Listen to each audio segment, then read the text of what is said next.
السلام علیکم ورحمۃ اللہ وبرکاتہ۔ معزز سامعین، ولر کنارے جلد اول پارٹ 4 آپ کے سامنے پیش کی جا رہی ہے۔ بسم اللہ الرحمن الرحیم۔ لاہور میں اپنی تعلیم ادھوری چھوڑ کر جب ادیب عالم پاس کرنے کے بعد گیلانی گھر واپس آتے ہیں تو ان کی ماں بیٹے کی جیب میں صرف 1 روپے دیکھ کر کہہ اٹھتی ہے، بس 1 روپے۔ گیلانی اپنی والدہ کو جواب میں کہتے ہیں، آپا میں ایسی دولت لے کر آیا ہوں جس کا فیض آنے والے دنوں میں ہوگا۔ اور پھر دنیا نے دیکھ لیا۔ اس وقت کے معصوم لڑکے کے منہ سے نکلے ہوئے یہ الفاظ حرف بحرف سچ ثابت ہوئے۔ امیر حلقہ سوپور، امیر ضلع بارہمولہ، قیم جماعت، سربراہ شعبہ سیاسیات جماعت اسلامی، ان جیسے مناصب پر فائز اور کئی دوسری حیثیتوں میں کشمیر کے اس گل سرسبز نے اس دولت کے فیض سے ہزاروں باشندگان وطن کو فیضیاب کیا اور جماعت اسلامی کا گرویدہ بنایا۔ جماعت کے لیے اپنے آپ کو وقف کرنے کے بعد اس شخص نے گویا قسم کھائی تھی کہ اسے چین سے نہیں بیٹھنا ہے اور زندگی کا ایک ایک پل اسی مقصد وحید کے لیے گزارنا ہے، اور اپنے ذہنی اور جسمانی قوا کا صحیح مصرف اسی جماعت کے فلاحی پروگرام کو عام کرنے میں ہے۔ ایک جنون ہے جو آگے بڑھایا جا رہا ہے۔ وہ ہم نہیں ہے کہ صرف اپنے ہی گھر میں شمع جلا کے بیٹھیں گے۔ وہ ہم ہی نہیں ہے کہ صرف اپنے ہی گھر میں شمع جلا کے بیٹھیں گے، وہاں وہاں روشنی کریں گے جہاں جہاں تیرگی ملے گی۔ ابو المجاہد، شرک کی بیماریوں کا علاج کرنا ہے، اعتقاد کے نام پر بد اعتقادی اور خرافات کی گندگی سے اسلام کے حسین چہرے کو صاف کرنا ہے، لادین جمہوریت، اشتراکیت، بے قید لبرلزم کی ستم سامانیوں اور قہرمانیوں کا پوسٹ مارٹم کرنا ہے، شکم پرست ملاؤں اور علماء سو کے فتنوں کا توڑ کرنا ہے، شخص پرستی کے بتوں کو پاش پاش کرنا ہے اور سیاسی طالع آزماؤں کی فریبی سیاست کا پول کھولنا ہے، روحانیت کے نام پر رہبانیت کے تصور کو عام کرنے اور قرآن کا حوالہ دے کر ہندو سنتوں کا سادہ لوح مسلمانوں کا استحصال کر کے انہیں دین سے دور کرنے کی نت نئی چالیں ہوں۔ یہ مرد حق ہر جگہ چیلنج دینے اور احقاق حق اور ابطال باطل کا فریضہ انجام دینے کے لیے کھڑا ہوتا ہے۔ خون دل دے کر نکھاریں گے رخ گلاب، خون دل دے کر نکھاریں گے رخ گلاب، ہم نے گلشن اسلام کے تحفظ کی قسم کھائی ہے۔ ڈاکٹر حمید اختر، میرٹھ۔ گیلانی صاحب کے فکر و پیغام کا ایک ایک گوشہ، ایک ایک لفظ، جیسا کہ اس کتاب کے مطالعے سے مترشح ہے، کلام ربانی کی ہدایت اور احکامات کا امین اور شارح ہے۔ چنانچہ اس روادات میں جا بجا واقعات اور تفصیلات کو قرآن اور حدیث کی روشنی میں دیکھنے اور پرکھنے کے عمدہ اسلوب کو اختیار کیا گیا ہے، اور پھر اس مستند ماخذ سے اعوذ باللہ من الشیطان الرجیم فاعتبروا یا اولی الابصار، اس کا درس بھی آئندہ نسل کے لیے حاصل کیا گیا ہے۔ اسلام پسندوں کے لیے جیل تربیت گاہ یوسفی ہوتی ہے۔ گیلانی صاحب کی علمی پیاس کبھی نہیں بجھتی۔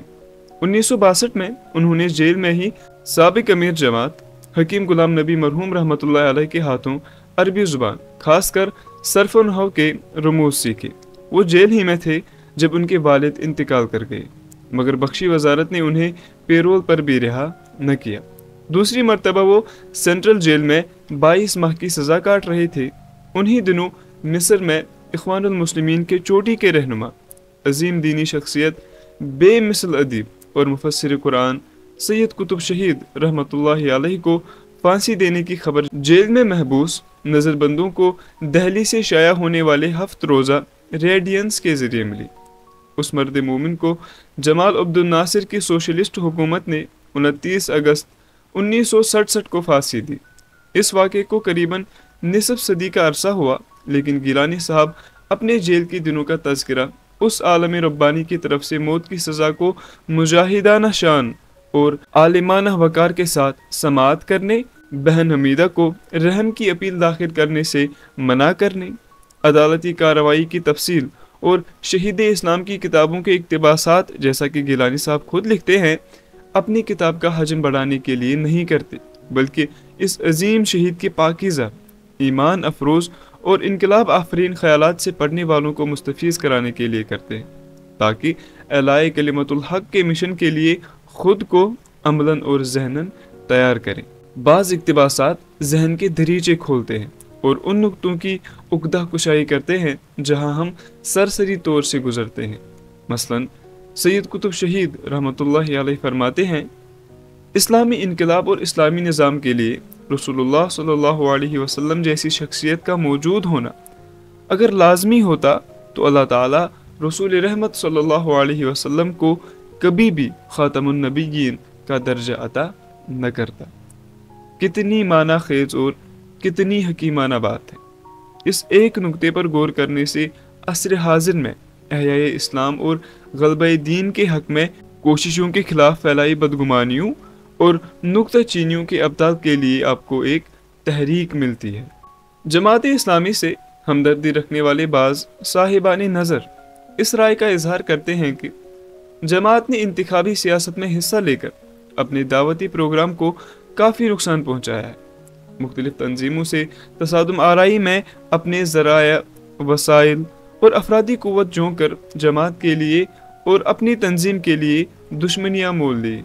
سیاست اسلام کا جز ہے اور اسلام اپنے غلبہ اور نظام حیات سے نوع انسانی کو فیضیاب کرنے کے لیے اقتدار چاہتا ہے۔ سیاست بغیر دین چنگیزیت ہے اور اس چنگیزیت کو اقتداری ایوانوں تک پہنچ کر ہی ختم کیا جا سکتا ہے۔ اس وقت اس پر بحث کرنا مقصود نہیں، البتہ ان غلط فہمیوں کا ازالہ کرنے کے لیے گیلانی صاحب کی آپ بیتی میں چند واقعات کی طرف توجہ مبذول کرانا چاہتے ہیں۔ انتخابی سیاست میں جماعت اسلامی نے 70 کی دہائی میں حصہ لیا۔ تب تک غیر سیاسی تنظیم کی حیثیت سے اس نے اپنی سرگرمیاں جاری رکھی۔ اس تناظر میں جماعت کے افراد خود کو نہ اس زمین کے نہ اس آسمان کے درجے فضیلت پر تمکن پائے اور ان کے اللہ والی شان پر خیر مقدمی مسکراہٹ اور ترحم نگاہیں مرکوز ہوئی ہوتی، مگر کیا 70 کے شورائے فیصلہ کے آنے تک درسگاہوں، جمعہ خطبات، اجتماعات اور لٹریچر کی دنیا تک محدود اپنی سرگرمیاں محدود رکھنے والی اس تنظیم کے قائدین اور کارکنان کے تئیں وقت کے حکمرانوں اور طاغوتی طاقتوں کا ایسا ہی مشفقانہ رویہ دیکھنے کو ملا۔ مارچ 1962 عیسوی تک جماعت اسلامی کا اثر و نفوذ اتنا نہیں بڑھ چکا تھا جتنا کہ ریاستی اسمبلی کے انتخابات میں شرکت کرنے کے فیصلے کے بعد دیکھنے کو ملا۔ پھر بھی گیلانی سمیت جماعت کے قائدین کو جیلوں میں ٹھونسا گیا۔ 27 دسمبر 1963 عیسوی کو موئے مقدس کی گمشدگی کا پراسرار واقعہ رونما ہوا۔ موئے مقدس ایکشن کمیٹی میں جماعت کے نمائندے قاری سیف الدین صاحب کمیٹی کے بننے کے صرف چند روز بعد کٹھوا جیل پہنچائے گئے۔ مئی 1965 عیسوی میں جماعت کی صف اول کی لیڈرشپ اور تنظیمی اراکین کی بڑی تعداد کو 2 برس سے زائد عرصے تک سلاخوں کے پیچھے بند کیا گیا۔ 8 جون سے 13 جون 1970 عیسوی تک مجاہد منزل سری نگر میں محض رائے شماری نے پیپلز کنونشن کا انعقاد کیا۔ اس میں اس وقت کے قیم جماعت سیف الدین قاری صاحب نے شرکت کی۔ اصولی اور نظریاتی بنیادوں پر محاذی لیڈرشپ سے اختلافات کرنے کے جرم میں کنونشن کے اختتام کے 3 روز بعد انہیں سینٹرل جیل بھیج دیا گیا، جہاں پورے 2 سال تک ان کو قید و بند کی صعوبتیں گزارنی پڑی۔ یہ لبرل اور روشن خیالی سوچ کے غلام محمد صادق کی وزارت کا دور تھا۔ یہ چند مثالیں مشتع از خوروارے کے طور پر دی گئی۔ آخر جماعت پر یہ عذاب اور قدغن اور داروگیر کیوں؟ کب وہ اس وقت تک کسی پارٹی کی سیاسی جاگیر چھینے جا رہے تھے؟ اصل میں استبدادی قوتوں اور ان کے سیاسی گماشتوں کو روز اول سے ہی اچھی طرح اس امر کا ادراک ہو چکا ہے کہ جماعت اسلامی یا کوئی دوسری تنظیم جب بھی احیاء اسلام اور اقامت دین کے نظریے کے ساتھ میدان میں سامنے ہو، ان کی سیاسی کلا بازیوں اور عہد شکنیوں اور عوام کو جھانسا دینے اور منافقانہ چالوں سے عوام کو آگاہی حاصل ہونی شروع ہوتی ہے، جس کا انہیں خوف ہے۔ اس آپ بیتی سے یہ بھی پتہ چلتا ہے کہ جماعت کا مسئلہ کشمیر کے بارے میں